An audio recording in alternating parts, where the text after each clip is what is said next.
USA Radio News with Chris Barnes. The Trump administration rolls out another idea for addressing illegal immigration. It's a proposed rule that would say that people could not apply for asylum in the United States if they'd already passed through another country on their way to get to the U.S. border. Ken Cuccinelli is acting director of U.S. Citizenship and Immigration Services. This is going to send a clear message, though, to people considering coming up illegally to this country, the hope that they'll get by that first hurdle and then disappear into our interior, that isn't going to happen anymore. The State Department confirming another American tourist death in the Dominican Republic. The Georgia man died in March from respiratory illness after a day of sightseeing with his sister. He's the 11th confirmed American death in the Caribbean country since June of last year. This is USA Radio News.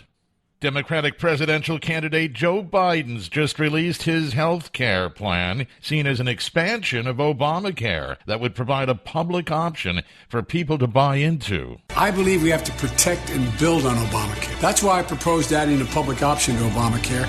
Biden's plan is not a Medicare for all system like those promoted by several of his rival Democratic candidates.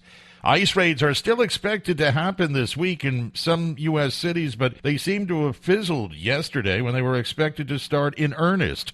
Advocates for immigrants say a few people were rounded up, but that seemed to be routine activity for immigration and customs enforcement agents. Agents are supposed to be focusing on illegal immigrants who've already been sent final orders of removal. 55-year-old 1984 Olympic gold boxing legend Pernell Sweet Pea Whitaker was struck and killed by a car last night in Virginia. And this is USA Radio News.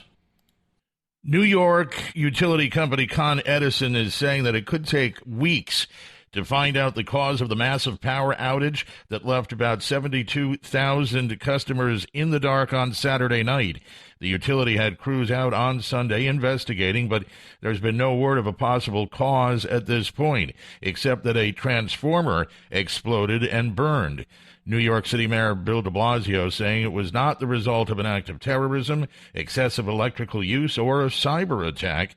Governor Andrew Cuomo is ordering a state agency to conduct an independent investigation into the cause of the outage, saying such outages in one of the world's largest cities cannot be allowed to happen again.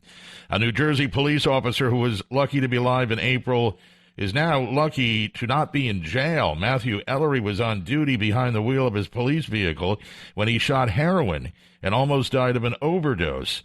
As part of a plea deal, Ellery will now avoid jail time, but has to remain clean for 5 years or face a 5-year prison sentence. The investigation into the overdose coincides with the resignations of the police chief and a captain. And there's a winner in the $198 million Powerball jackpot, reportedly after a ticket was sold in the state of Tennessee. Find us online anytime at usaradio.com. For USA Radio News, I'm Chris Barnes.